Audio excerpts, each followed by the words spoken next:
Postmortem के लिए भेजो और पता लगाओ कि ये है कौन। Okay sir. सब बता दो, सब बता दो, सब मैंने कुछ नहीं किया था। मैं तो सिर्फ वहां से जा रहा था, वो आदमी पहले से मरा हुआ पड़ा था, मैंने तो सिर्फ उसका बटुआ चुराता था। माँ कसम खा के बताओ सर, वॉलेट से विक्टिम की आइडेंटिटी का पता चल गया है। इंडस्ट्रियलिस्ट मिस्टर संजीव नारंग का बेटा रोहन नारंग था और उनको भी इन्फॉर्म कर दिया है। क्राइम सीन के आसपास के एरिया को अच्छे से चेक किया, कहीं कोई हथियार नहीं मिला, सिर्फ एक डैमेज फोन मिला। साथ ही इसके बारे में भी पूछताछ की है। गरीब मजदूर है, एक फैक्ट्री में काम करता है, वहीं से घर लौट रहा था। इसका मतलब ये सच कह रहा है। मिस्टर, जाने दो इसको। चलो।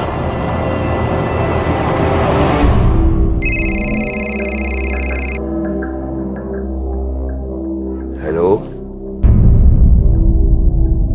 जी हाँ, संजीव नारंग। क्या?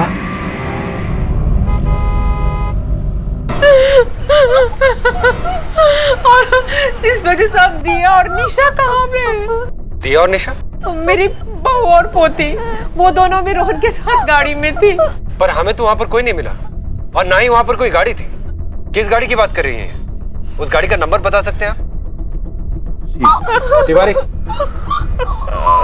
सर, उस गाड़ी का नंबर बताइए, नोट करो। Hello hello, patrolling 421 421। Hello hello, patrolling. जी सर। रोड में जो मर्डर विक्टिम मिला है, उसकी बीवी और उसकी एक बच्ची भी थी साथ में, जो कि इस वक्त लापता है। बीवी का नाम दिया, उम्र 26 साल, और बच्ची का नाम निशा, उम्र 5 साल। जी सर। इन दोनों का एक सफेद रंग की सेडान कार में होने का अनुमान है। इसका नंबर है DL10।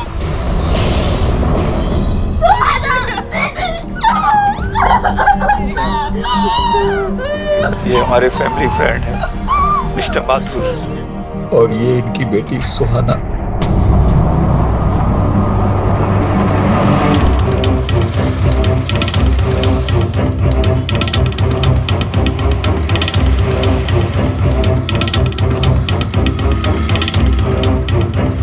Hello, control room. हाँ मिश्रा। सर, हमें रोहन की कार मिल गई है, वारदात से कुछ 12 किलोमीटर दूर। फोरेंसिक को कॉल करके उस गाड़ी को एग्जामिन करो और तुम एक टीम के साथ उस पूरे एरिया की तलाशी लो। वो लोग ज्यादा दूर नहीं गए होंगे। Okay sir. मिस्टर नारंग, आपको बॉडी सुबह पोस्टमार्टम के बाद हैंडओवर कर दी जाएगी। अभी आप लोग जा सकते हैं, प्लीज।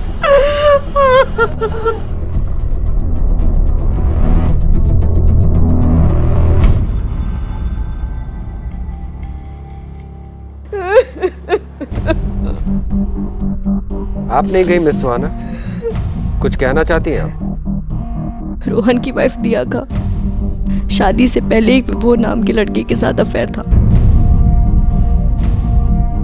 मुझे पूरा यकीन है कि ये कोई हादसा नहीं है, ये एक प्लान साजिश है। रोहन का कत्ल और दिया का किडनैप दिया ने खुद करवाया है, ताकि उसका रोहन से पीछा छूटे और वो अपने यार के साथ भाग जाए। ये सब बातें जो आप मुझे बता रही हैं, क्या रोहन की फैमिली इस बारे में जानती है? जानती है, सब कुछ जानती है, लेकिन वो क्यों छुपा रहे हैं ये मैं नहीं जानती। लेकिन तुमको ये सब कैसे पता?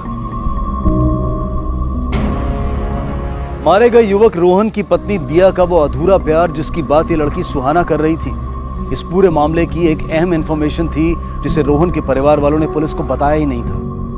क्या ये अनजाने में हुई एक भूल थी या फिर सोच समझकर ऐसा किया गया था? अगर नारंग परिवार ने ऐसा जानबूझकर किया था तो क्यों? क्या वो नहीं चाहते थे कि उनके बेटे को इंसाफ मिले? क्या रोहन की पत्नी दिया ने ही अपने पति की हत्या और अपनी बच्ची के अपहरण की साजिश रची थी? या फिर इस लड़की सुहाना ने पुलिस को गुमराह करने के लिए झूठ बोला था? बहरहाल पुलिस ने विभोर का पता दिया के कॉल रिकॉर्ड्स की मदद से निकाल लिया और उस तक पहुंच गई। तुम विभोर हो?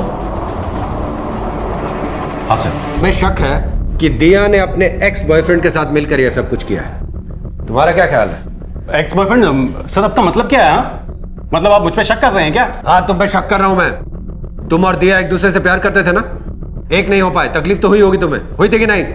हाँ सर, मैं और दिया एक दूसरे से बहुत प्यार करते थे, और सर तकलीफ भी हुई थी जब दिया के मॉम डैड ने उसकी शादी सिर्फ पैसे के लिए उस रोहन नारंग से करा दी थी। सर लेकिन आप सोचिए सर, अगर मुझे भागना होता तो मैं उस वक्त भागता ना सर, या फिर कोर्ट में जाके शादी कर लेता। सर अब दिया की शादी को 6 साल हो चुके हैं सर, उसके बाद मैं ये सब क्यों करूंगा? तुम्हारे कॉल रिकॉर्ड्स हैं हमारे पास। दिया और तुम्हारी अभी भी फोन पे बात होती थी रेगुलरली। होती थी, लेकिन महज एक दोस्त की तरह। महीने में 2-3 दफा होती थी सर। ये दिया और रोहन के बीच में रिश्ते कैसे थे? दिया ने कुछ बताया था तुम्हें? सर उन दोनों के बीच अच्छे रिश्ते नहीं थे सर। हाँ, लेकिन एक बात है, रोहन शादी से पहले किसी सुहाना नाम के लड़की से प्यार करता था। सुहाना? हाँ सर, इनफैक्ट उनकी शादी भी होने वाली थी, लेकिन रोहन और सुहाना की कुंडली ना मिलने के कारण रोहन के मॉम डैड ने उसकी शादी जल्दबाजी में दिया के साथ करा दी। ठीक है, तुम जाओ, जरूरत पड़ी तो तुम्हें फिर बुलाएंगे।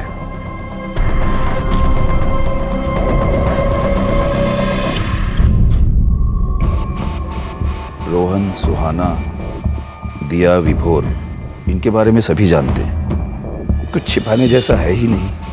हाँ, मैंने आपसे ये बात इसलिए छिपाई क्योंकि मुझे लगा कि इन बातों का इस मामले से भला क्या ताल्लुक हो सकता है। इस मामले से किस बात का ताल्लुक हो सकता है और किस बात का नहीं, यह तय करना आपका काम नहीं है मिस्टर नार, हमारा काम। आपके बेटे रोहन और आपकी बहू दिया के बीच में रिश्ते ठीक नहीं थे, इसके बारे में कुछ कहना है आपको?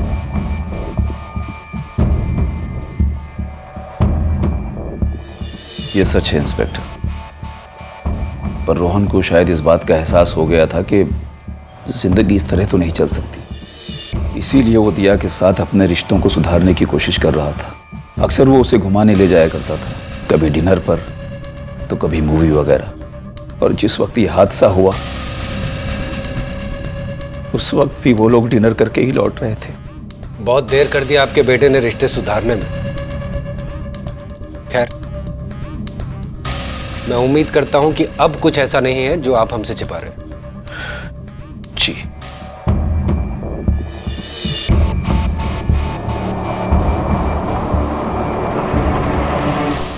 सर, हमने दिया और विभोर के कॉल रिकॉर्ड्स को चेक किया, कुछ भी सस्पिशियस नहीं मिला। विभोर सच कह रहा है सर। सर, वो महीने 2 महीने में कभी एक आध बार उसे कॉल किया करता था, उसमें भी कोई लंबी ड्यूरेशन की कॉल नहीं है और ना ही कोई लेट नाइट कॉल्स है। सर, हो सकता है ये मामला फिरौती के लिए की गई हत्या का हो या फिर किडनैपिंग का। हो सकता है, लेकिन अगर अगले कुछ घंटों में फिरौती के लिए मांग नहीं की जाती है तो इससे यह क्लियर हो जाएगा कि यह कांड फिरौती के लिए नहीं किया गया, बल्कि इसकी वजह कुछ और थी। तिवारी, उन सीसीटीवी फुटेजेस का क्या हो? सर, हमने उस रूट के सभी सीसीटीवी कैमरे की फुटेज निकलवा ली, हमारी टीम उसे चेक कर रही है। जैसे कुछ पता चलेगा वो हमें इन्फॉर्म करेंगे। हेलो, हाँ ठीक है, ओके। सर, एक इन्फॉर्मेशन मिली है। सर, रोहन की लाश के पास जो डैमेज फ़ोन मिला था, हमारी आईटी टीम ने उसका डेटा रिट्रीव कर लिया है। कुछ मिला उसमें से? हाँ सर। सर, जिस वक्त रोहन दम तोड़ रहा था उसने किसी को कॉल किया था। किसे?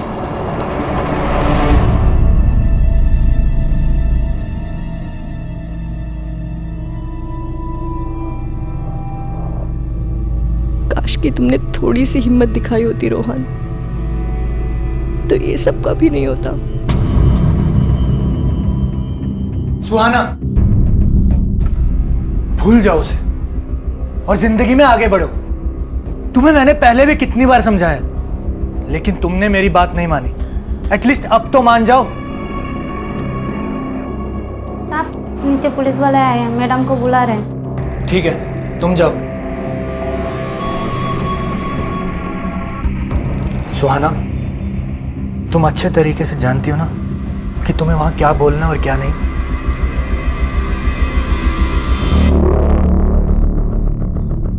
आपने हमसे बहुत कुछ छिपाया मिस सुहाना, अपने और रोहन के अफेयर के बारे में, और यह भी कि जब रोहन के साथ यह हादसा हुआ था तब उसने आपको फोन किया था। बताइए क्यों नहीं बोला आपने? रोहन और मैं एक दूसरे से दिन में बहुत बार बात करते थे। दिन में भी बात होती थी और अगर जरूरत पड़ी तो रात को भी होती थी। इसमें कुछ खास नहीं था आपको बताने के लिए। जब रोहन ने आपको फोन किया तब शायद वो अपना दम तोड़ने वाला था, फिर भी आपको नहीं लगता कि कोई खास बात थी? मैंने उससे बात करने की बहुत कोशिश की, कई बार हेलो हेलो भी कहा, लेकिन उसने कोई जवाब नहीं दिया। और फिर भी आपको ये बात कुछ अजीब नहीं लगी? नहीं, रोहन ऐसा कई बार करता था। जब भी वो उदास होता था सिर्फ मेरी आवाज सुनने के लिए फोन करता था। मुझे लगा शायद उसने इसलिए कॉल किया है मुझे। आप झूठ बोल रहे हैं मिस सुहाना। मतलब आपको लगता है लगता है मैंने ये सब करवाया। आपका दिमाग तो खराब नहीं हो गया इंस्पेक्टर? अपनी आवाज और अंदाज को कंट्रोल करो। तुम एक पुलिस ऑफिसर से बात कर रहे हो। आप मेरी बहन के ऊपर इतने बेहुदा इल्जाम कैसे लगा सकते हैं? क्योंकि तुम्हारी बहन के पास कई वजह थी ऐसा करने की। लेकिन मैं रोहन से प्यार करती थी, मैं उसे क्यों मारूंगी? क्योंकि रोहन ने अपने घर वालों की बात मानकर दिया से शादी कर ली, शायद इसी बात का बदला लेने के लिए। रोहन की शादी भले ही दिया से हुई थी, लेकिन वो... नहीं सुहाना, प्लीज सिद्धार्थ मुझे बोलने दो। ठीक है, जो मन में आता है वो करो।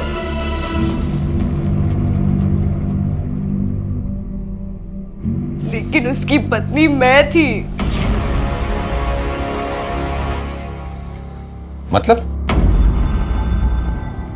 रोहन ने कभी दिया को दिल से अपनी बीवी माना ही नहीं। उसने सिर्फ अपने पेरेंट्स के प्रेशर में आके दिया से शादी की, पेरेंट्स के प्रेशर में आके एक बच्चा पैदा किया। लेकिन वो दिल से हमेशा मुझे अपनी बीवी मानता था। फैक्ट हम साथ में सोते भी थे। ये सब के बाद भी मैं दिया को क्यों किडनैप करवाऊंगी और रोहन को क्यों मारूंगी, आप बताइए ना।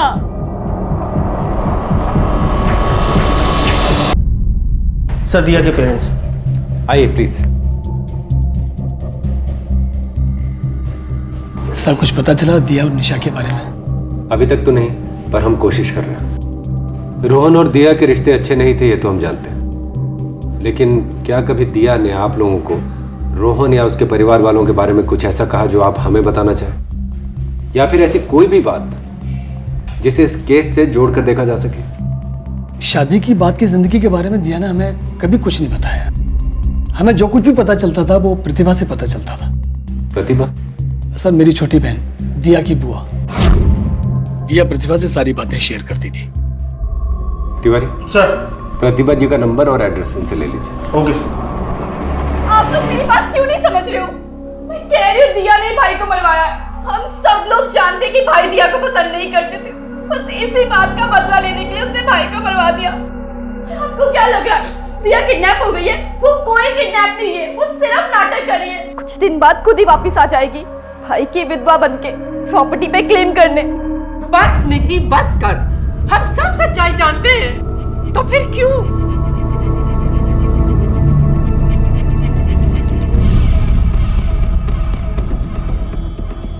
सर, पोस्टमार्टम की रिपोर्ट में मौत की वजह और वक्त के अलावा और कुछ नहीं निकला। मौत तकरीबन रात के 12 बजे हुई थी। शायद किसी भारी चीज से वार किया गया था, जैसे कि कोई लोहे की रॉड हो। प्रतिभा जी। जी। मुझे पता लगा है कि आप दिया से बहुत क्लोज हैं, तो क्या कभी दिया ने आपसे कोई बात कही रोहन के बारे में या उसकी फैमिली के बारे में जो आप हमें बताना चाहें? दिया रोहन से परेशान थी। अकेले उस घर में दिया ही परेशान नहीं थी, कोई और भी था जो रोहन से परेशान था। कौन? उनके पिता संजीव नारंग। दिया ने मुझे खुद बताया था कि रोहन के पिता उसकी हरकतों से इतना परेशान हो चुके थे कि उसको बर्दाश्त करना मुश्किल हो चुका था। और एक दिन तो रोहन, तो तुमने ये तय कर लिया है कि तुम अपने बाप के मुंह पर कालिक पोत के रहोगे? नहीं अंकल, ऐसी बात। तुम पति बन गए, एक पिता बन गए, तब भी तुम्हें अक्ल नहीं आई। तुम्हारी समझ में ये बात क्यों नहीं आती है कि तुम ये जो कुछ भी कर रहे हो इसमें किसी का कोई भला नहीं है? मैंने उस औरत से इसीलिए शादी की क्योंकि आपने कहा था। फिर आपने कहा कि आपको दादाजी बनना है, तो मैंने आपको वो भी बना दिया। तो अब आप और क्या चाहते हैं? रोहन, बात को समझने की कोशिश। डैड, समझने की बारी ना अब आपकी है। क्योंकि ऐसा है कि मेरी लाइफ अब जैसी चल रही है ना, आगे भी अब से ऐसे ही चलेगी। अब इस बात से आपके मुंह पे कालक फूटती है या सफेदी, ये मेरा प्रॉब्लम है।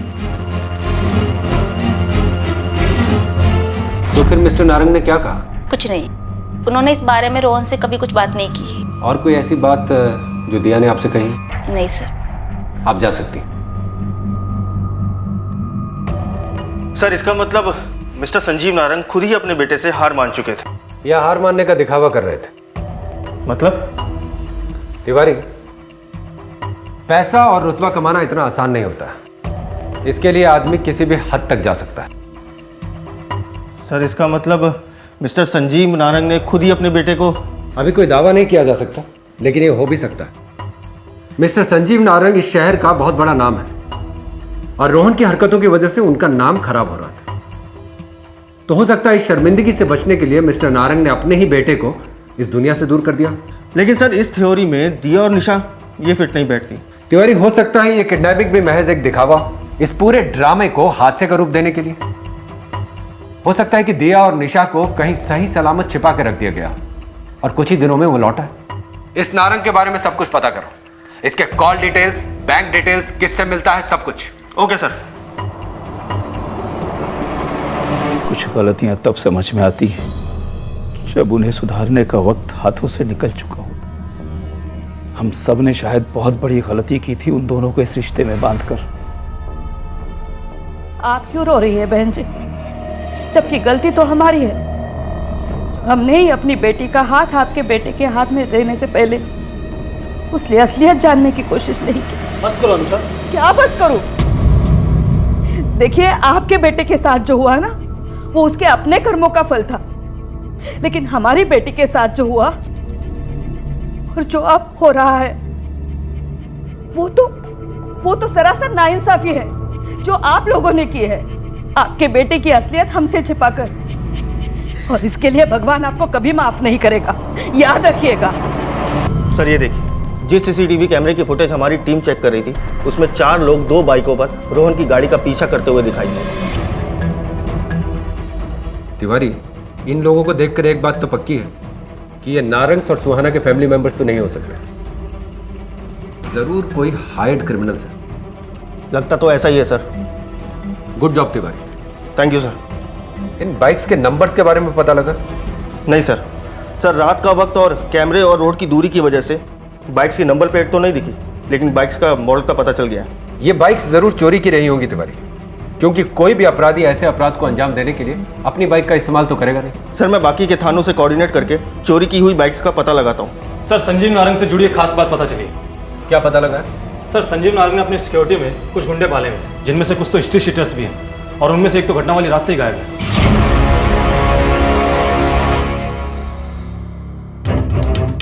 तिवारी सर, सीसीटीवी फुटेज में देखने वाले ये बाइकर्स कहीं यही गुंडे तो नहीं है?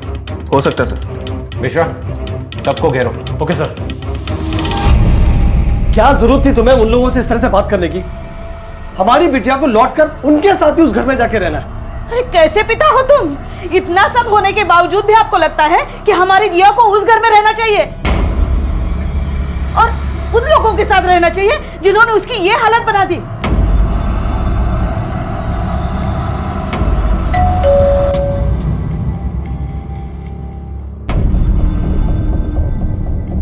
नमस्ते अंकल। नमस्ते।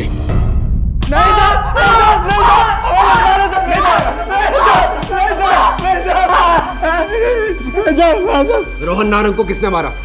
उसकी बीवी और बेटी कहाँ? बोलो। सच में साहब, हमें कुछ नहीं पता साहब। हम तो बस सिक्योरिटी देखते हैं साहब, और उनमें से किसी से कभी कोई बात तक नहीं हुई हमारी साहब। और जिस दिन ये सब कांड हुआ उस दिन तो हम पूरी रात फैक्ट्री में थे साहब, हमारी नाइट ड्यूटी थी साहब। आपने तो पता नहीं। इन दोनों की तब तक धुलाई करो जब तक ये सच ना बोल दे।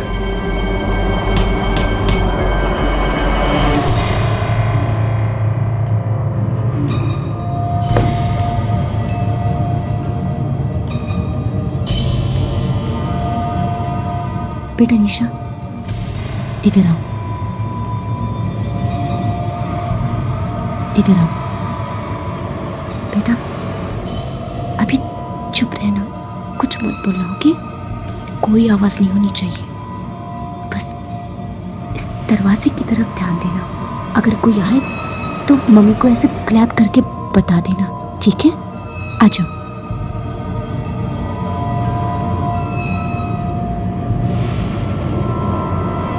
आपके स्टाफ में 2 क्रिमिनल्स हैं, हिस्ट्री शीटर्स। बता सकते हैं इन्हें हायर करने की जरूरत क्यों पड़ी? इस बारे में मुझे कोई जानकारी नहीं है, और जिन लोगों को आपने पकड़ा है वो मेरी कंपनी के सिक्योरिटी गार्ड हैं जो एजेंसी के थ्रू आते हैं। आपको क्या लगता है कि इतने छोटे लेवल की भर्तियां मैं खुद करता हूंगा?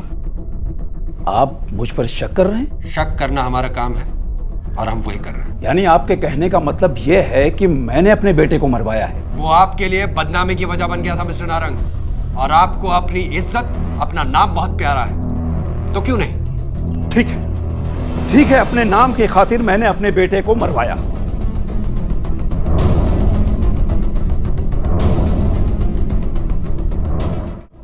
शक तो इन दोनों फैमिलीज पर जा रहा है, लेकिन जिन लोगों ने इस अपराध को अंजाम दिया है ना, वो हायर्ड क्रिमिनल्स थे, क्योंकि उन्होंने बाइक से इस अपराध को अंजाम दिया है।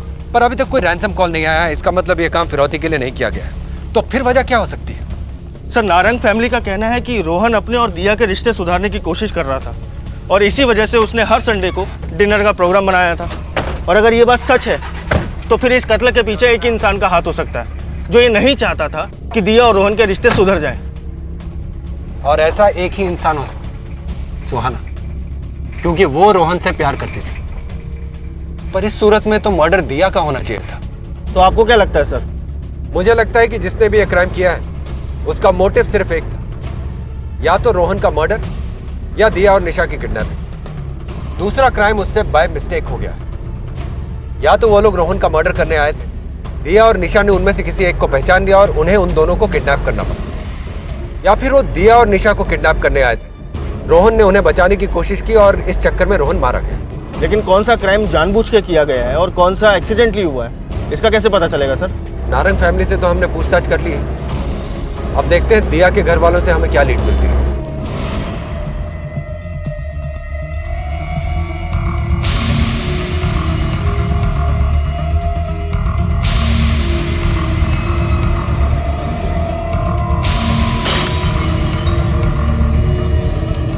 निशा, बेटा इधर आओ। देखिए, हमें लगता है कि इस मामले में कोई तो ऐसा है जो अभी तक हमारी नजरों से बचा हुआ है। रोहन की जिंदगी और उसकी जिंदगी से जुड़े राज हमारे सामने हैं, पर अभी तक दिया के बारे में हमें कुछ भी ठीक से नहीं पता है। अगर आपको अब भी लगता है कि ऐसा कुछ है जो कि सामने नहीं आया है, तो दिया की डायरी से आपको उसका पता चल सकता है सर। डायरी?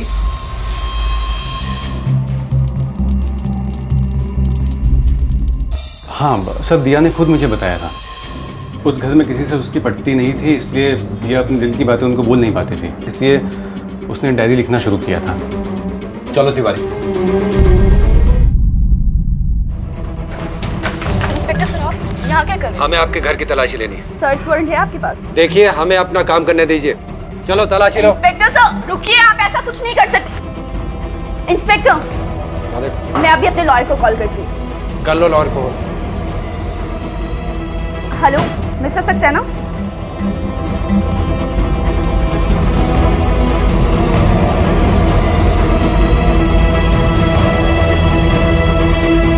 ये आप क्या ढूंढ रहे हमारे घर में? देखिए, आपको कुछ नहीं मिलेगा यहाँ। सर, ये डायरी का टुकड़ा मिला है जला हुआ।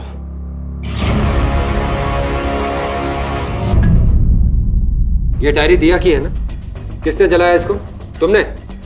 मैं आपके किसी भी सवाल का जवाब नहीं दूंगी। मिसेस नारंग, आपने अपना बेटा खोया है और आपकी बहू और मासूम पोती की जान खतरे में। हम उन्हें बचाने की कोशिश कर रहे हैं। हम चाहते हैं कि आपके बेटे को इंसाफ मिले, लेकिन इसके लिए आपको हमारी मदद करनी होगी। हमें बताइए कि दिया की इस डायरी में ऐसा क्या लिखा था कि इसे जला दिया गया?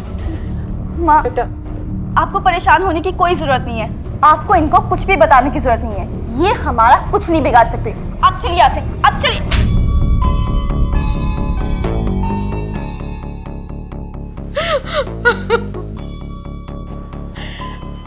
रोहन अपनी शादी से खुश नहीं था। उस दिया के साथ शादी करने के बाद उसने सुहाना को नहीं छोड़ा। मैंने और उसके पापा ने उसे बहुत समझाने की कोशिश की, लेकिन वो नहीं माना। फिर हार कर उसके पापा ने फैसला किया कि मैंने तुम दोनों की शादी से इनकार करके बहुत बड़ी गलती की है और अब मैं अपनी उस गलती को सुधारना चाहता हूं। मैं तुम दोनों की शादी के लिए तैयार हूं। और आपको लगता है आपके बेटे को मैं तलाक दे दूंगी?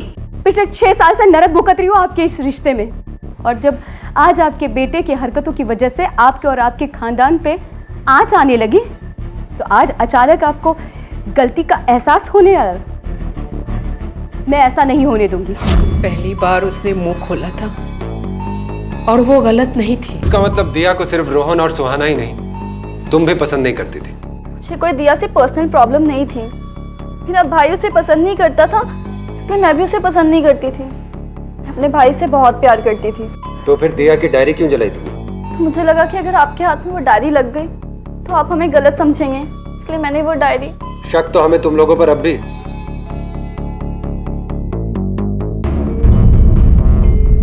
तिवारी, जितने भी लोग रोहन और दिया के टच में थे, उनके दोस्त, रिश्तेदार या कोई भी, उन सब का बैकग्राउंड चेक करो। इनमें से किसी का भी किसी भी तरीके के क्राइम से कोई भी संबंध निकलता हो तो मुझे तुरंत इन्फॉर्म करो। Okay sir.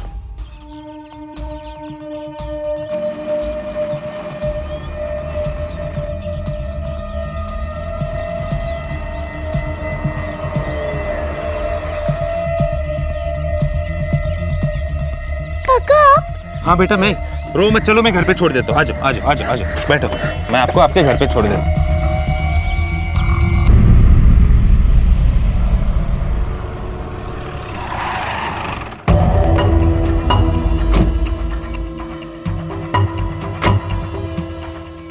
आप खुद ही ड्राइव करती हैं? कोई ड्राइवर नहीं है आपका? वो एक्चुअली आज मेरा ड्राइवर छुट्टी पे है। क्यों? नहीं कोई बात नहीं, आपसे कुछ पूछताछ कर लेते। हाँ, जब दिया ने रोहन को डिवोर्स देने से मना कर दिया तो मुझे उस पर बहुत गुस्सा आया।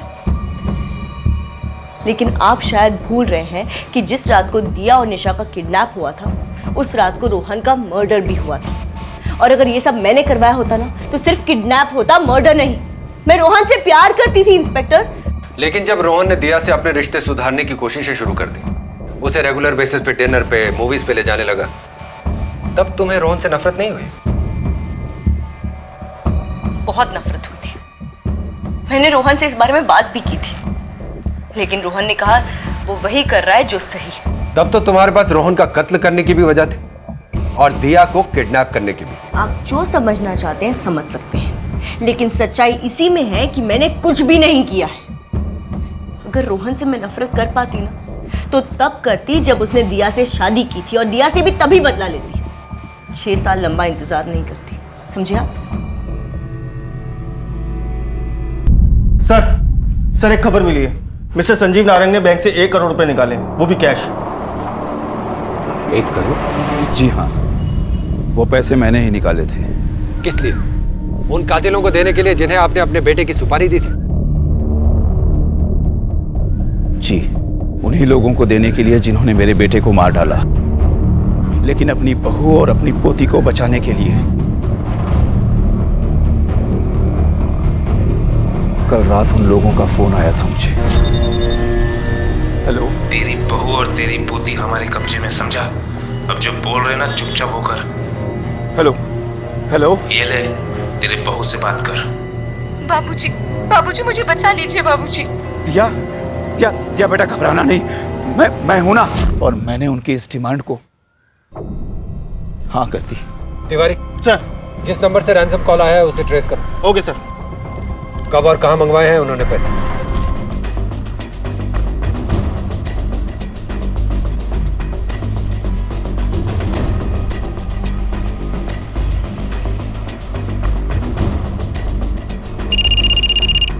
बोलिए मिस्टर नारंग। 1 बजे का वक्त दिया था उन लोगों ने, अब तो 2 बज गए, लेकिन यहाँ किसी का कोई अता पता नहीं है। लगता है उन लोगों को पता चल गया है कि मैंने आप लोगों को इन्वॉल्व कर लिया है। अब वो मेरी बहू और पोती दोनों में से किसी को नहीं छोड़ेंगे, दोनों को मार डालेंगे वो। आप फिक्र मत कीजिए, ऐसा होने से पहले हम उन तक पहुंच जाएंगे। फिलहाल आप अपने घर जाइए और हमारे फोन का इंतजार कीजिए।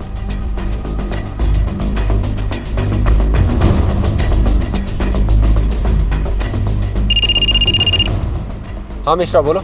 नारंग को जिस नंबर से रैंसम कॉल आया था, वो एक ऐसे आदमी के डॉक्यूमेंट पर इश्यू करवाया गया है जो 2 साल पहले ही मर चुका है।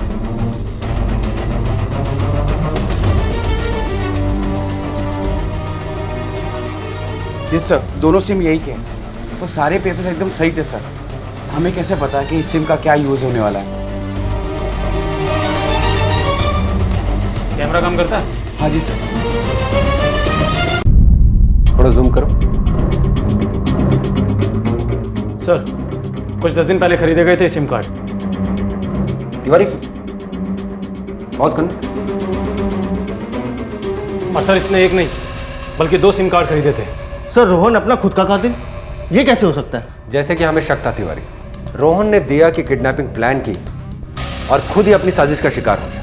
ये क्राइम जरूर रोहन ने प्लान किया था, लेकिन इसे एग्जीक्यूट किसी और ने किया है। और वो जो भी है, वो रोहन के बहुत भरोसे का आदमी है। पर सर हमने रोहन और उसकी फैमिली, सुहाना और रोहन से जुड़े हर दोस्त, हर रिलेटिव का बैकग्राउंड चेक किया। किसी का कोई क्रिमिनल रिकॉर्ड नहीं है। कोई डायरेक्ट क्रिमिनल रिकॉर्ड नहीं होगा, पर इनडायरेक्ट तो हो सकता है ना। मिश्रा, पता लगाओ कि रोहन के किसी भी करीबी दोस्त, जानकार या रिश्तेदार का कोई भी क्रिमिनल रिकॉर्ड है क्या? जी सर। अगर पुलिस की ये सोच सही थी तो आखिर कौन था वो व्यक्ति? क्या वो रोहन के पिता मिस्टर नारंग थे, या फिर वो सुहाना थी जिसने रोहन द्वारा दिया के साथ की गई हर ज्यादती में पूरी तरह से रोहन का साथ दिया था? लेकिन इनमें से किसी का भी क्रिमिनल्स के साथ कोई डायरेक्ट संबंध ना होना पुलिस को इस सोच के साथ आगे बढ़ने से रोक रहा था। और तभी आई वो इंफॉर्मेशन जिसने पुलिस की मुश्किल को हल भले ही ना किया हो, लेकिन उसने पुलिस को एक अलग रास्ता जरूर दिखाया जिसकी मदद से वो अपराधियों के करीब पहुंच सकते थे। सर सीसीटीवी फुटेज में जो बाइक्स रोहन की गाड़ी का पीछा करते हुए दिख रही थी, वो दिल्ली हरियाणा बॉर्डर पर पड़ने वाले गांव से चोरी हुई थी। एक खास बात और सर, रोहन ने जो 2 सिम कार्ड खरीदे थे, उनमें से एक की लोकेशन खरीदे जाने के बाद अधिकतर इस गांव से आ रही है। नाम क्या है इस गांव का? बिजवासन सर। तिवारी सर, तुम मेरे साथ चलो।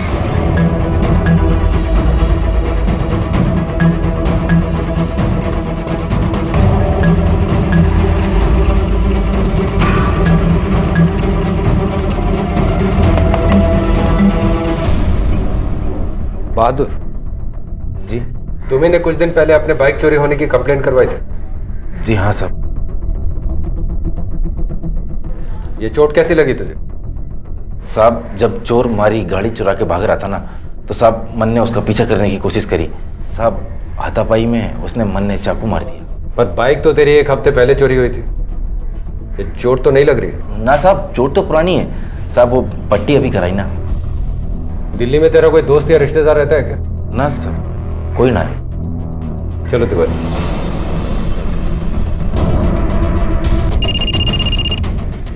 हाँ मिश्रा, बोलो। सर, रोहन के करीबी लोगों का बैकग्राउंड चेक करने के लिए मुझे ज़्यादा दूर नहीं जाना पड़ा। सुहाना के करीबी लोगों में से एक नाम मिला है जिसका इनडायरेक्ट क्रिमिनल कनेक्शन है। कौन है वो? सर, सुहाना का ड्राइवर है अवधेश, उसका एक भाई है। कुछ मारपीट और जबरन वसूली के मामले भी हैं उस पर। आप खुद ही ड्राइव करती हैं? कोई ड्राइवर नहीं है आपका? वो एक्चुअली आज मेरा ड्राइवर छुट्टी पे है। और वो भाई इसी गांव में रहता है जहां हम अभी आए? जी सर। गाड़ी वापस लो। उसका नाम क्या मिश्रा? बहादुर।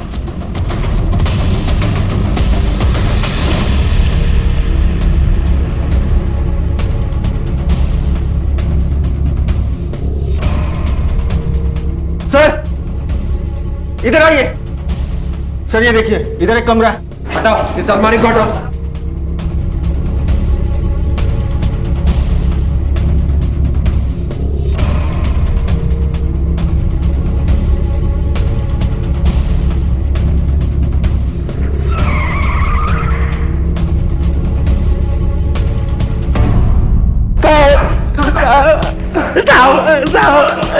साहब माफ कर दो। चलो अब शुरू से शुरू करो कि ये सब शुरू कहां से हुआ था। साहब, मैं कई सालों से सुहाना मैडम जी के यहाँ गाड़ी चलाने का काम करता था, इसलिए उनके, रोहन साहब और दिया मैडम जी के बीच में क्या क्या चल रहा था मैं सब जानता था साहब। जब एक दिन मेरा भाई बहादुर किसी को चाकू मारकर मेरे घर छुपने आया, तब रोहन साहब ने देख लिया, लेकिन रोहन साहब ने मुझे कहा कि ये बात मैं किसी को नहीं कहूँगा, यहाँ तक कि सुहाना जी को भी नहीं। लेकिन एक शर्त रखी, उन्होंने कहा कि मेरी बीवी का मर्डर करना है तुम्हें किसी एक संडे को। ये 5 लाख रुपए अभी, और बाकी का 20 लाख रुपए काम होने के बाद। महीने के हर संडे की रात को रोहन साहब दिया मैडम जी को बाहर लेके जाया करते थे। थोड़ी दूर पर उनकी गाड़ी हमने रोकी थी, वो मर चुके थे, इसलिए साहब सब गड़बड़ हो गया। जानते हो रोहन और तुम लोगों की सबसे बड़ी गलती क्या थी? तुम ये भूल गए थे कि जुर्म 2 धारी तलवार की तरह होता है, जो तानी किसी पर भी जाए, लेकिन उसका दूसरा सिरा हमेशा उसकी तरफ होता है जो उसका इस्तेमाल करता है। रोहन के माता पिता ने रोहन और दिया की मर्जी के खिलाफ उनका रिश्ता जोड़कर एक गलती की, लेकिन उससे भी बड़ी गलती की रोहन ने उस जिद के आगे घुटने टेक कर, और फिर दिया से अलग होने के लिए जुर्म का रास्ता चुनकर। सुहाना ने रोहन की शादी के बाद भी उससे संबंध रखकर इस गलती को और गंभीर बना दिया। देखा जाए तो इस पूरे मामले में दिया की कोई गलती नहीं थी। अगर इन लोगों ने गलतियां ना की होती, या गलतियां होने के बाद वक्त रहते उन्हें पहचान कर उन्हें सुधारने की एक ईमानदार कोशिश की होती, तो इनकी जिंदगी का अंत उतना दुखद नहीं होता जितना कि हुआ। ये बेहद जरूरी है कि हम अपनी जिंदगी से जुड़े फैसलों को सोच समझकर समझदारी से लें। गलतियां करने से बचें, लेकिन अगर गलती कर भी बैठें तो वक्त रहते उन्हें स्वीकारें और उनका सुधार करें।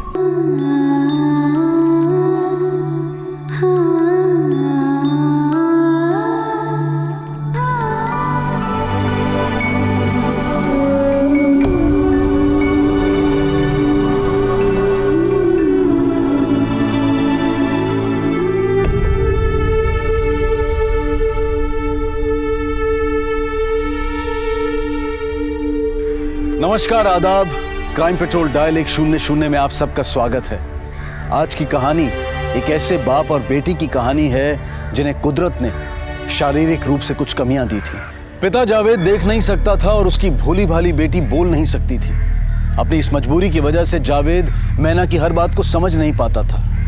लेकिन क्या शारीरिक रूप से नॉर्मल माता पिता अपने बच्चे की हर बात को समझ लेते हैं? आज के इस बढ़ते अपराध के माहौल में जुर्म किसी भी वक्त हमारी तरफ बढ़ सकता है, हमें अपना शिकार बना सकता है, क्योंकि जुर्म करने वालों पर किसी की खूबी और खामी का कोई असर नहीं होता।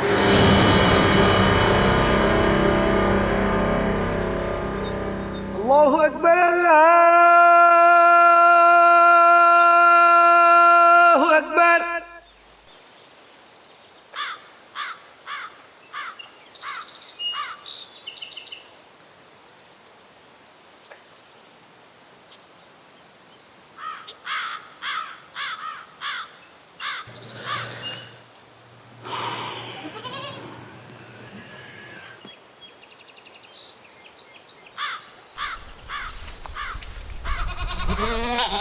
ना आ गई तू बेटा? आजा आजा आजा बेटा आजा। है ना? आजा बेटा, कहाँ रह गई तू? है ना बेटा? अपने अब्बू के साथ खेल खेल रही है तू, हैं? अरे क्यों परेशान कर रही है अपने अब्बू को, हैं? आजा, चल मैं ही बांध देता हूँ बकरियों को। आ आ आ आ आ बेजुबान जानवर घर आ गए। तेरी बेटी नहीं आई, लगता है ये फिर से शरारत कर रही है अपने अब्बा से, है ना? अरे चाचा, मैना नहीं है यहाँ पर। हाँ? नहीं है? अच्छा, कहाँ चली गई? मेरी बेटी की जिंदगी वैसी भी तूफानों से घिरी पड़ी। या अल्लाह, कहीं कुछ गलत ना कर बैठे। जो खिलवाड़ तूने मेरी जिंदगी के साथ किया है ना, कसम खाता हूँ तेरी जिंदगी भी बर्बाद करके रख दूंगा। नहीं, मेरी बेटी इतनी कमजोर नहीं है, वैसा कुछ नहीं करेगी। मैं ढूंढूंगा उसको।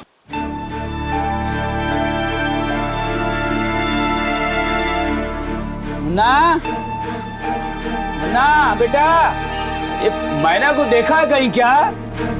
जुम्मन, क्या हुआ मामू?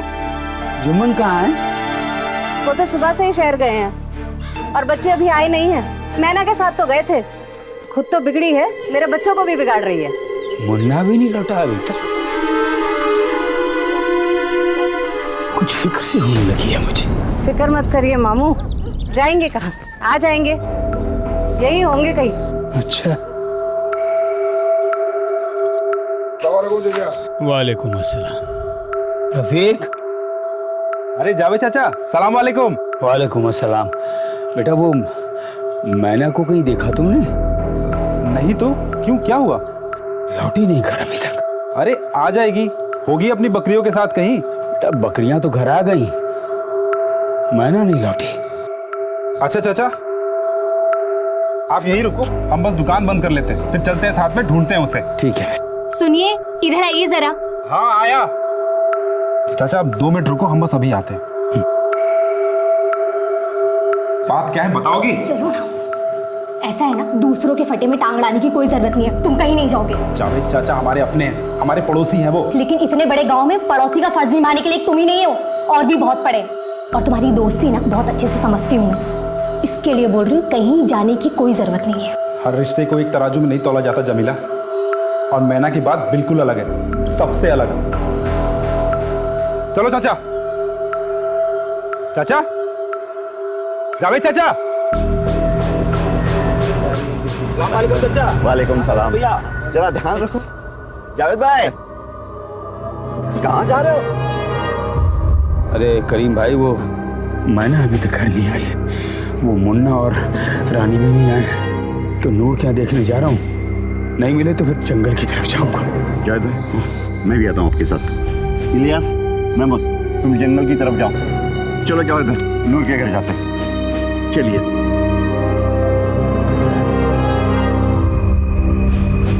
जावेद भाई आ गया नूर का घर। शायद आपा। क्यों आए हैं आप लोग यहाँ पर? शमशाद आपा, मैना आई है यहाँ पे। मैना भला यहाँ क्यों आने लगी? ये घर तो चुभता है ना उसे, और फिर इतने दिन घर पर बिठा कर रखा, तब ख्याल नहीं आया? शमशाद आपा ताने मत मारो, जावेद भाई वैसे ही परेशान है, उनकी मैना अब तक घर नहीं लौटी है। तो मैं क्या करूँ? मियां नूर कहाँ है? लो, अब नूर से क्या लेना देना? एक तो अपनी बेटी को घर गृहस्थी का सलीका सिखाया नहीं, और मर दिया हमारे माथे पे। आपा इतना जहर मत उगलो, आप नूर को बुलाइए। नहीं है नूर घर पे, खेती के काम से बाहर गया है, और आप लोग भी चले जाइए, समझे?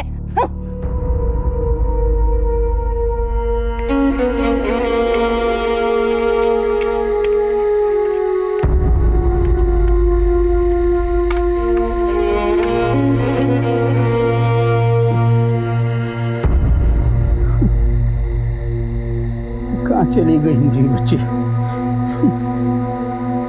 कहाँ चली गई? इतनी रात में कभी घर से बाहर नहीं रहे वो।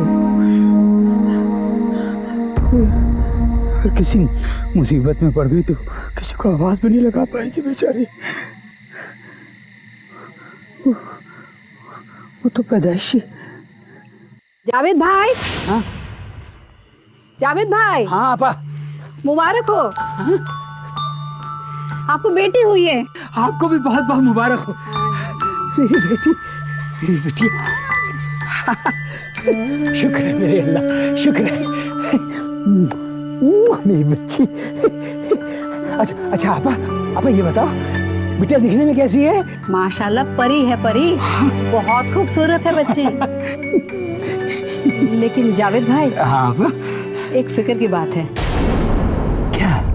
जब से बच्ची पैदा हुई है, इसके गले से आवाज नहीं निकली। या अल्लाह।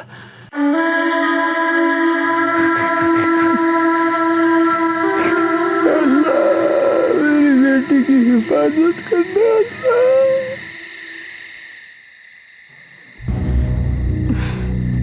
इतनी रात हो गई है, मुन्ना भी ना पता नहीं कहाँ भटकता रहता है।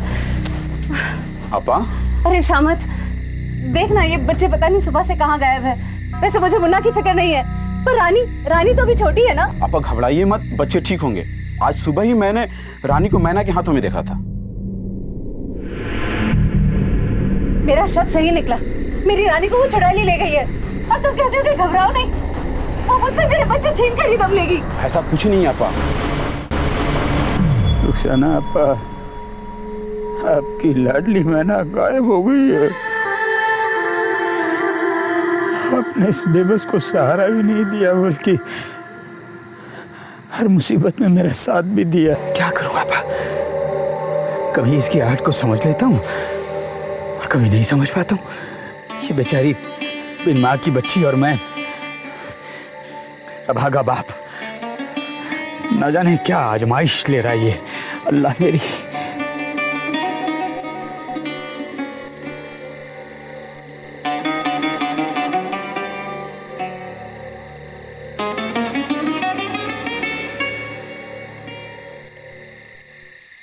आप जा रही थी क्या आपा?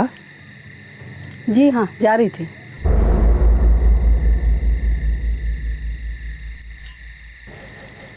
जावेद भाई। हाँ? ये मेरी पायल है, मैं इस पायल को बच्चे के हाथ में बांध देती हूँ। जावेद भाई। हाँ? अब से ये पायल की आवाज ही मैना की आवाज बनेगी। इसे इसके हाथ से कभी अलग ना होने देना। हुसैना, आप इस दुनिया में नहीं रही और मैना भी न जाने कहाँ चली गई।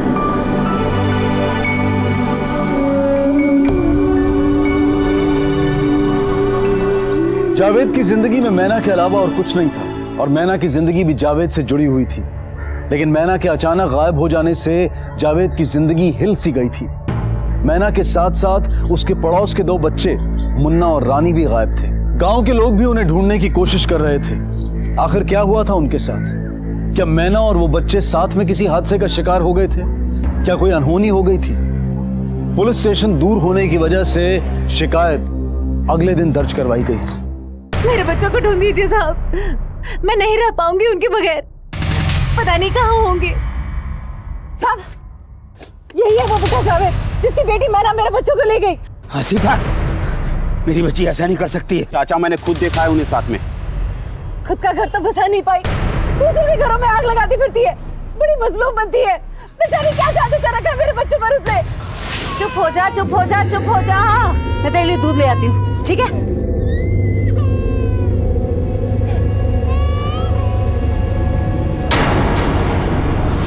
झूठ बोल रही है साहब, मेरी बच्ची कहीं खो गई, मेहरबानी करके उसे ढूंढ दीजिए। खो गए मतलब? बकरियां चराने गई थी, वापस नहीं लौटी। मैना नाम है उसका, 22 साल की उम्र है और ये उसकी तस्वीर। बकरियां चराने कहाँ गई थी? कुछ बोल कर गई थी? मेरी मैना बोल नहीं सकती, पैदाइशी बेजुबान है और मैं पैदाइशी नबीना। माफ कीजिएगा जावेद साहब, लेकिन पूछना पड़ता है, कहीं मैना का किसी के साथ कोई प्यार व्यार का चक्कर तो नहीं था? अस्तगफिरुल्लाह। या फिर आपका या मैना का कोई दुश्मन हो? नहीं साहब, नहीं, मेरी मैना शादीशुदा है। हाँ, वो शौहर से कुछ झगड़ा हुआ था। अब किस घर में मियाँ बीवी में कहा सुनी नहीं होती है, हो गया किसी बात पे झगड़ा। लेकिन हमारी दुश्मनी किसी से नहीं है साहब, बहुत सीधी है मेरी बच्ची। हाँ, खाक सीधी है, बच्चा ना होने की गोलियां खाती थी और अपने शौहर तक से छुपा रखा था। ये है जो गोलियां खाती है, इसकी वजह से बच्चा नहीं हो रहा है, इसकी वजह से मेरी जिंदगी बर्बाद हो गई है। इस बेइज्जती का बदला तो मैं लेके रहूंगा। तलाक हुआ था उसका? नहीं साहब, नादान है मेरी मैना, पता नहीं दिल में क्या छुपाए बैठी।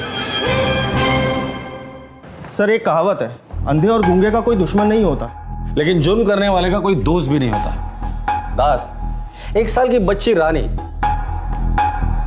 10 साल का लड़का मुन्ना और 22 साल की बेजुबान शादीशुदा मैना, तीनों गायब है। आसिफा का इल्जाम मैना पर है कि उसने ही बच्चों को गायब किया है। सर, एक तरफ ये लड़की मैना मानसिक तौर पर परेशान है, तो हो सकता है ये गलत कदम उसी ने उठाया।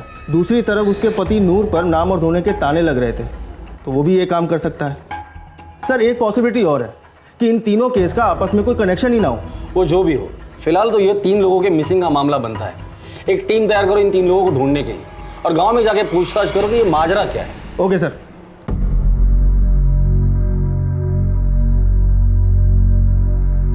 कितनी मासूम है मेरी बेटी, छोटी छोटी बातों में बड़ी बड़ी खुशियां ढूंढ लेती।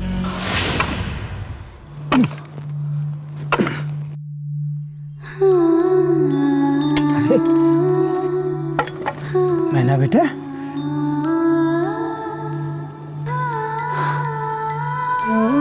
अरे वाह, बहुत खूबसूरत है, तूने बनाया? शाबाश, मैं तेरे दिल की बात समझता हूँ बेटा। तुझे असली गहने नहीं दे पाया ना, इसलिए नकली गहनों से अपना दिल बहला रही है तू, है ना?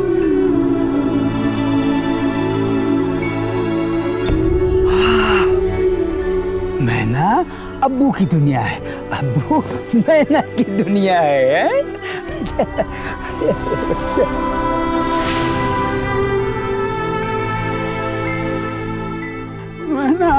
मैना बेटी, लौटा बेटी, जल्दी लौटा, कहाँ चली गई तू?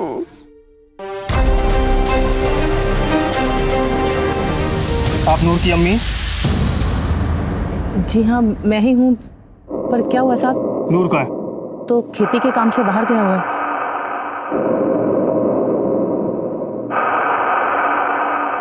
कब तक लौटेगा वो? 2 दिन में आ जाएगा। उसका मोबाइल नंबर दीजिए।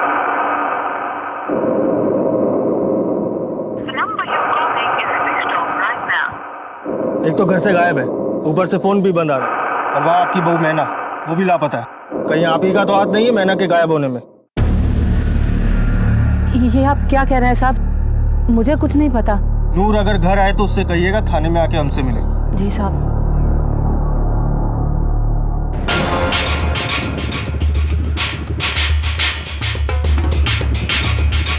ये जो जावेद मियाँ है, उनकी बेटी मैना जो गायब हो चुकी है, उसका किसी के साथ कोई चक्कर वगैरह? हाँ साहब, मैना का रफीक दर्जी के साथ चक्कर था। अक्सर दोनों को साथ में देखा करता था। हाँ साहब, रफीक और मैना का बचपन से ही चक्कर था।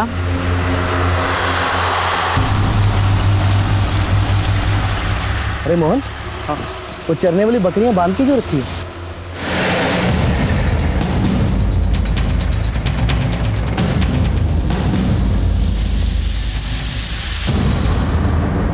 क्या हुआ साहब? बड़े चर्चे सुने गांव में तेरे और मैना के। आखिरी बार कब मिला था उससे? ऐसा कुछ नहीं है साहब, मैं कल ही मिला था उससे। ये मैंने कल क्या सुना मैना? तुम बांझ होने के कलंक को सहती रही और अपने शौहर को नामर्द होने के ताने सुनते देखती रही। आखिर ऐसी क्या वजह थी मैना? बोलो मैना।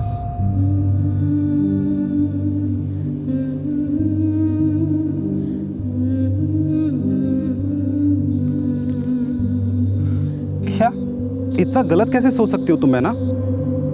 अरे माना कि तुम्हारे अब्बू देख नहीं सकते, तुम बोल नहीं सकती, पर तुम्हारे बच्चे भी वैसे होंगे, ये कैसे सोच लिया तुमने? ऐसा कुछ नहीं होता, ये सिर्फ तुम्हारे दिल का वहम है। इसके अलावा कोई और बात जो मैना को परेशान कर रही थी? और कुछ खास तो नहीं साहब, लेकिन हाँ साहब, एक दिन मैं और मैना कहीं से लौट रहे थे तो अचानक जुम्मन सामने आ गया और मैना उसे देख के कुछ सहम सी गई थी।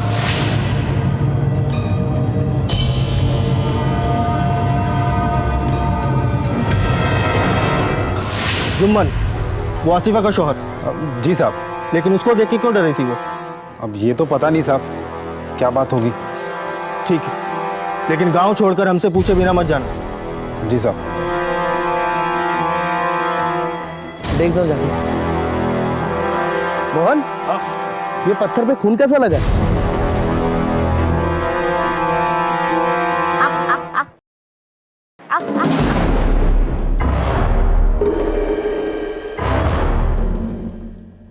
जुम्मन का है? जी वो तो शहर गए हैं काम से। अपने बच्चों के लापता होने की खबर मिलने के बाद भी नहीं लौटा। कल घर से कितने बजे निकला था वो? कल वो सुबह 10 बजे निकल गए थे। आपको मेरे बच्चों की कोई खबर मिली? अभी तक नहीं, लेकिन जुम्मन अगर घर आए तो उसे कहिएगा थाने आके हमसे मिले। जी।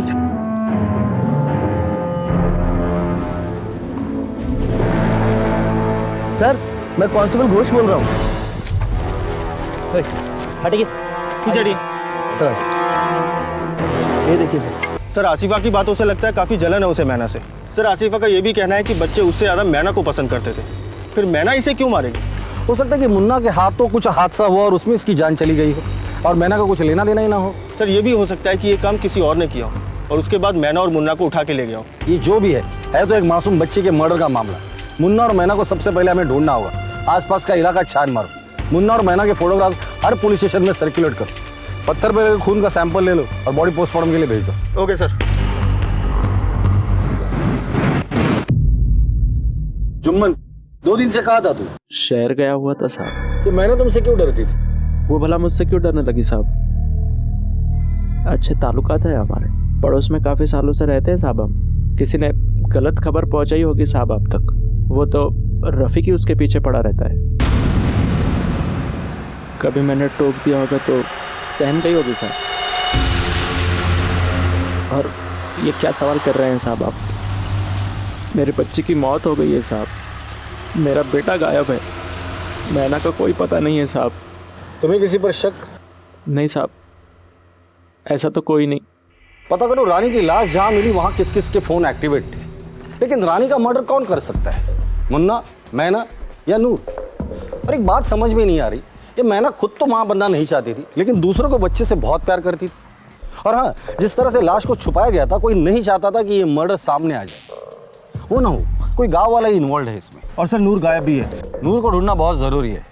वैसे मुन्ना और मैना अगर भागे भी होंगे तो पैदल गए होंगे, क्योंकि इनके पास पैसे नहीं होंगे। आसपास कोई गांव भी नहीं है, तो हो सकता है ये अपने ही गांव में किसी के घर में छुप कर बैठे होंगे। गांव में जाके पता करो। Okay sir. लेकिन सबसे पहले इस आसिफा की कुंडली निकालो। Okay sir. मैना की गुमशुदगी के बाद सामने आए वाकयात कुछ और ही कहानी बता रहे थे। गांव के लोगों से मैना के बारे में मिली जुली राय मिल रही थी, लेकिन रानी की मौत के बाद मामला बेहद संगीन हो गया था। लेकिन सवाल अब भी यही था कि आखिर वो है कहां।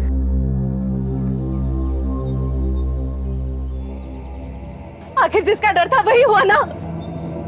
इस कीको की बेटी ने मार डाला मेरी बेटी को और मुन्ना को भी कहीं लेकर चली गई। सीता, ये कैसी बातें कर रही हो तुम? रानी को मेरी बेटी नहीं? नहीं नहीं, मेरी मैना कभी ऐसा नहीं कर सकती। नहीं कर सकती क्या मामू? कर गई। हमारे रानी को मार डाला, हमारे मुन्ना को लेकर भाग गई वो। देखो बेटा, तुम्हें कहीं गलतफहमी हुई, मैना ऐसा कभी नहीं कर सकती। चाचा, मैना ऐसा नहीं कर सकती तो और कौन कर सकता है? वो ऐसा क्यों करेगी? जो करना था वो कर चुकी वो। मामू, हमारे ऐसा नौका ये सिला दिया आप लोगों ने। अरे मारना ही था तो मुझे मार डालते। मेरी बेटी ने क्या गुनाह किया था? देखो बेटा, रानी की मौत का हम सबको अफसोस है। मामला पुलिस के पास है, जो सच्चाई है वो सामने आ जाएगी। तो फिर बेटा यहाँ तमाशा करने से क्या फायदा? बेटा तुम इन्हें ले जाओ। लेकिन चाचा। बेटा जाओ, इन्हें ले जाओ। मैं छोड़ूंगी नहीं उस मैना को। बेटी, मेरी बेटी को मार डाला। अल्लाह माफ नहीं करेगा मुझसे। जाइए यहाँ से। करीम भाई, यकीन मानो, मेरी बेटी ऐसा नहीं कर सकती। वो तो बच्चों पर जान छिड़कती है अपनी। वो बच्चों को आसिफा के खिलाफ क्यों भड़काएगी? वो तो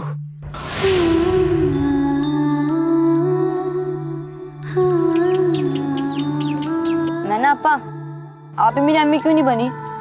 मैं उस भूतनी का क्यों पैदा हुआ जो खाना कम और मार ज्यादा खिलाती है?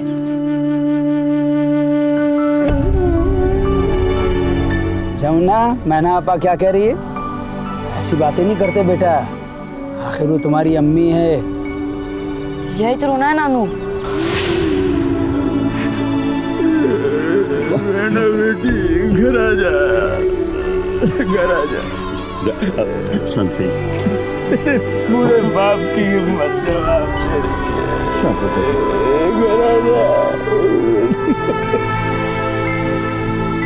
ठीक है सर, कांस्टेबल का फोन आया था। नूर का पता चल गया, वो मालदा में छुपा बैठा है। उठाकर लेकर आओ उसे। Okay sir. सुनिए तो साहब, मैंने कुछ नहीं। घर संसार तेरा रंगपुर में, मालदा में क्या कर रहा था फिर? मुन्नी और मैना कहाँ है? रानी को क्यों मारा तूने? साहब मुझे नहीं पता साहब, मुझे नहीं पता आप क्या पूछ रहे हैं। तो मालदा में क्यों छुपा था? लुका छुपी खेल रहा था हमारे साथ? साहब मेरी पहली बीवी को दूसरी शादी से बच्चा होने की वजह से सब मुझे नामर्द कहते थे। ये धप्पा मेरे लिए बोझ बन गया था साहब। मुझे किसी भी हाल में बच्चा चाहिए था साहब, पर मैना ये बात समझने को तैयार ही नहीं थी। और मैना तो खुद गर्भनिरोधक की गोलियां खाती थी साहब, तो मैं क्या करता? इसलिए तो मैना को जबरदस्ती अपने घर लेकर जाना चाहता था, उसने मना किया। गलती से तेरे हाथों रानी का खून हो गया, इसलिए तूने मुन्ना और मैना दोनों को रास्ते से हटा दिया। साहब ये आप क्या बोले जा रहे हैं? ऐसा कुछ भी नहीं है। झगड़े के बाद तू मैना को मिला था या नहीं? नहीं साहब। तेरी हर हरकत पे हमारी नजर रही, इसलिए गांव तो दूर की बात है, मोहल्ले के बाहर भी कदम रखने के बारे में सोचना भी बंद। चल निकल। सर, मुन्ना को जावेद के घर में देखा गया है। मुन्ना डरो नहीं, कहाँ थे तुम और क्या हुआ तुम्हारे साथ? सब कुछ बताओ हमें। मेरी बकरियां चढ़ते चढ़ते कहीं दूर चली गई थी। मैं उन्हें ढूंढने के लिए दूर चला गया, लेकिन जब वापस लौटा तो देखा कि मैना आपा और रानी दोनों ही वहाँ नहीं थे। मैंने दोनों का इंतजार किया। मैंने अपनी बकरियां बांधी और मैं वहीं सो गया। देर रात जब आँख खुली तो पहले एक ख्याल आया कि शायद मैना आपा रानी को घर ले गई हूँ, पर जब मैं घर लौटा तो दोनों वहाँ नहीं थे। अम्मी के डर से मैं वहाँ से चला आया। तो पिछले 2 दिन तुम कहाँ थे? मैं 2 दिन जंगल में घूमता रहा। मुझे भूख लगी, मेरे पास खाने को कुछ नहीं था, इसलिए मैं वापस नानू के घर आया। मामू, तूने छुपा के रखा था मेरे बेटे को? ये सिला दिया तूने मेरे अम्मी के एहसानों का?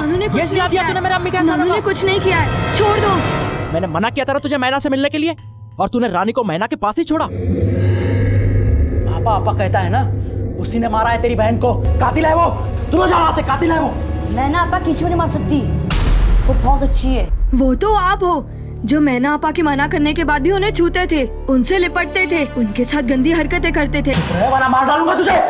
या अल्लाह, तो जुम्मन वो तू था? हाँ?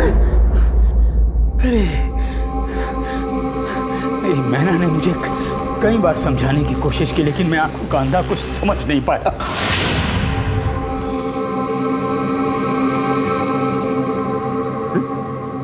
क्या तेरे पीछे कौन कौन कौन कौन कौन है वहाँ? कौन है वहाँ? कौन है? मैना, मैना, क्या हुआ? पापा, मैना, मैना, क्या हुआ? पापा, पापा, हाँ, लगता है मैना के पीछे कोई पड़ा था। पापा, क्या हुआ? क्या कहना चाह रही है मैना? कौन पड़ा इसके पीछे? कुछ नहीं भाईजान, किसी राह चलते ने छेड़ दिया, बच्ची डर गई है। बेटा तू डर मत, तू अब बड़ी हो रही है, ऐसी बातें तो होती रहेंगी, इसे मुकाबला करना सीख। मैना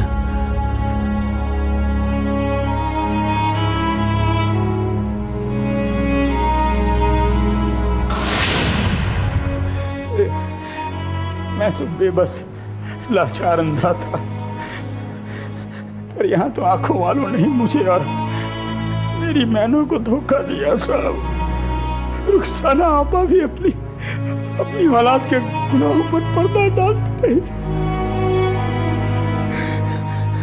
अल्लाह तुझे कभी माफ नहीं करेगा, कभी माफ नहीं करेगा जुम्मन, दोज़ख की आंख में चलेगा तू। Child molestation. चल जुम्मन, इतने सारे खुलासों के बाद तो तेरी खातिरदारी बनती है। सही चलो से। सर मैंने कुछ नहीं किया।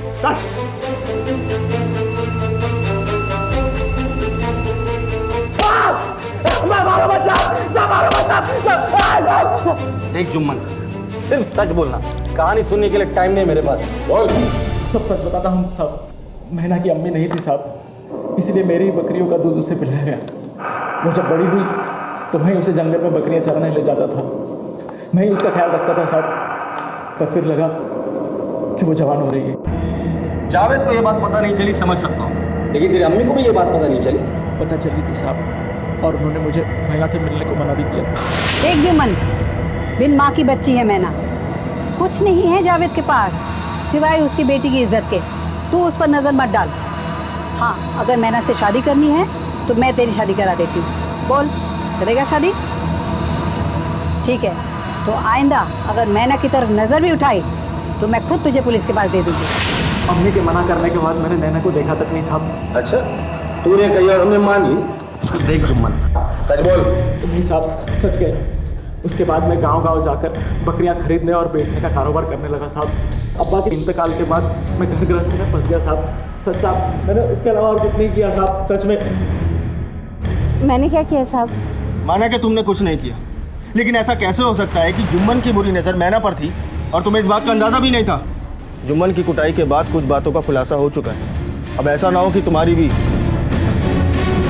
हाँ साहब, मेरे पति और मैना के बीच संबंध थे। उनका संबंध इतना गहरा हो चुका था कि एक बार तो वो पेट से भी रह चुकी थी।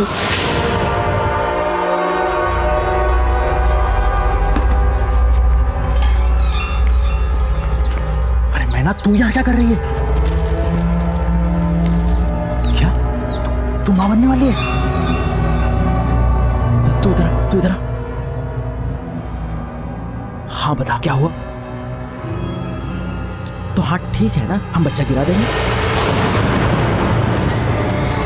अरे मैना, तू समझती क्यों नहीं? सोच, तेरी अम्मी अंधी थी, तेरे अब्बा भी अंधे हैं और तू बोल नहीं सकती, तो सोच तेरा बच्चा कैसे होगा। पक्का अपाहिज पैदा होगा वो। जिस बदतर जिंदगी तू बिता रही है, जावेद मामू बिता रहे हैं, उससे भी बदतर नसीब होगा तेरे बच्चे का। तेरे जैसी औरत को माँ बनना ही नहीं चाहिए।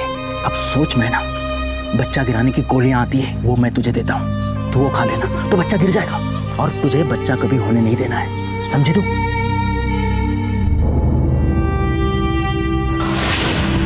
मैंने मैंने उनकी सारी बातें सुन ली थी।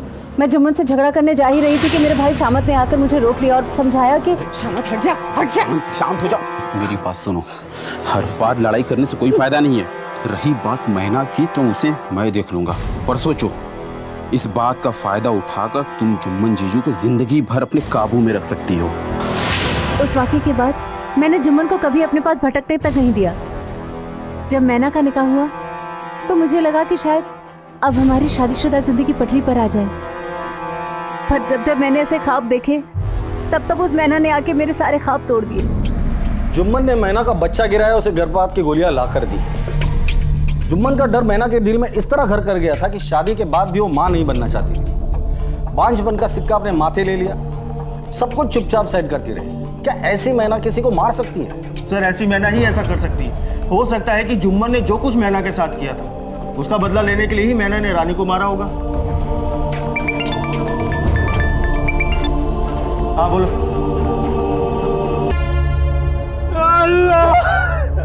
संभालिए अपने आप को। अरिंदम, रानी की लाश हमें नदी के पास मिली और मैना की लाश यहाँ आसपास जितने भी चरवाहे आने जाने वाले लोग हैं, इन्हें नूर, शमद, रफीक और जुम्मन, इन चारों की तस्वीरें दिखाओ और पता करो कि उस दिन ये लोग यहाँ आए थे कि नहीं। इस जुम्मन के बारे में पता करो, शहर कितने बजे गया था और किस किस से मिला था, और इन चारों के डीएनए भी मैच करवा दो। अब तो सारे सबूत हाथ में लेकर ही बात करते हैं। Okay sir.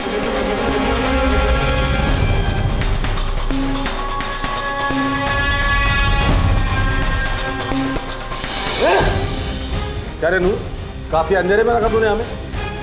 साहब वो मैं जो भी बोलना सच सच बोलना, इस बार मुझे सिर्फ सच सुनना है, समझा?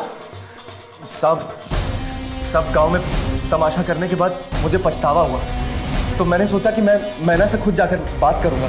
पर साहब मैंने उसे बहुत ढूंढा, वो कहीं नहीं मिली और मैं वापस आ गया। तूने कहा और हमने मान लिया, और अगर ऐसी बात थी तो तूने हमें पहले क्यों नहीं बताया? सर मैं डर गया था कि सारा इल्जाम मुझ पे आ जाएगा। सब मैं निर्दोष हूँ साहब। सब लेकिन एक बात बहुत अजीब हुई थी। जब मैं वहां से वापस लौट रहा था, मैं लगभग उस जगह के आसपास से गुजर रहा था, तभी मुझे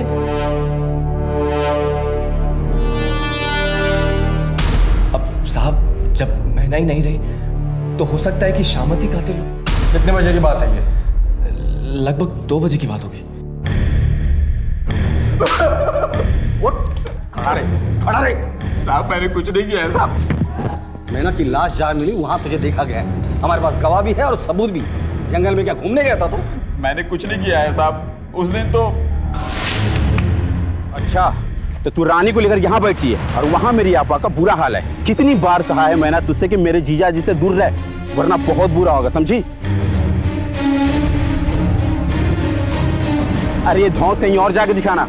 मेरे भोले भाले जीजा जी को जो तूने फांस रखा है ना, उसे दूर रह। और मैं रानी को लेकर जा रहा हूं अभी।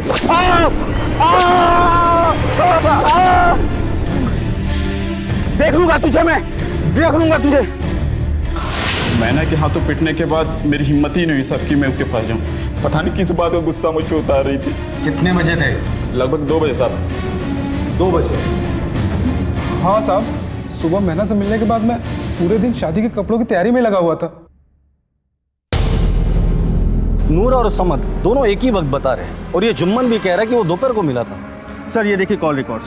सर इसके हिसाब से इन चारों में से एक ही नंबर रानी की लाश के पास और मैना की लाश के पास दोनों जगह एक्टिव, और बाकी के ये 3 नंबर 2 बजे के बाद गांव में एक्टिव है।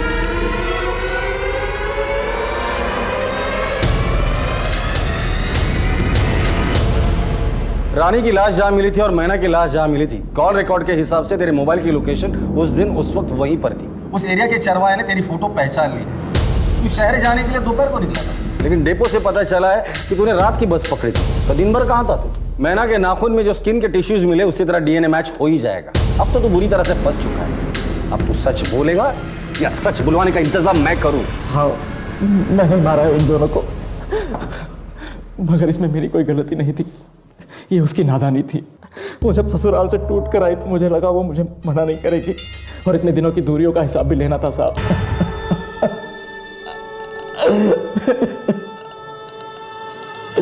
मेरे ही हाथों मेरी बेटी मर गई साहब। तब होश आया, हवस से ज्यादा पकड़े जाने का डर दिल पर छा गया साहब। ना तू अच्छा बाप बन सका, ना पड़ोसी, ना इंसान। शर्म आनी चाहिए तुझे।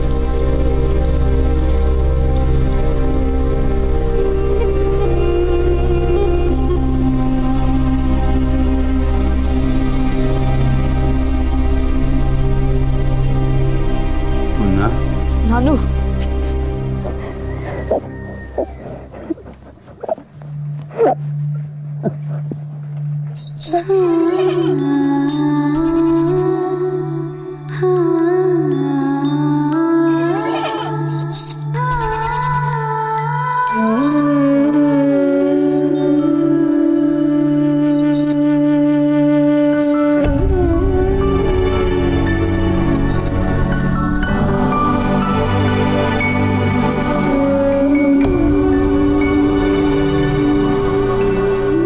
जावेद के घर की रौनक थी मैना, लेकिन जुम्मन के हाथों में वो खिलौना बनकर रह गई। जुम्मन ने ना सिर्फ उसका शारीरिक शोषण किया, बल्कि उसकी सोच में अपने होने वाली औलाद के लिए गलतफहमी पैदा कर दी, वरना मैना अपने पति के साथ खुशी से निभा कर सकती थी। मैना की मौत का जिम्मेदार सिर्फ जुम्मन नहीं है, बल्कि रुखसाना आपा भी है, जिन्होंने हमेशा जुम्मन की काली करतूतों पर पर्दा डाला ताकि रिश्ते ना बिगड़े। किसी के लिए सारी दुनिया में खुशियां बिछी होती हैं और किसी के लिए खुशियां उसकी अपनी मुट्ठी में होती हैं, और यही हाल था जावेद का।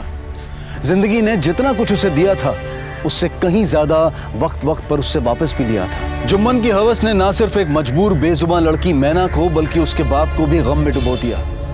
मुन्ना ने हमेशा के लिए अपना घर छोड़ दिया और जावेद का सहारा बना। बदकिस्मती से जावेद मैना की बातें समझ नहीं पाया, लेकिन ये बेहद जरूरी है कि हम अपने बच्चों की हर बात को समझने की पूरी कोशिश करें और उनके साथ होने वाले वाकयात को वक्त रहते सुलझाएं।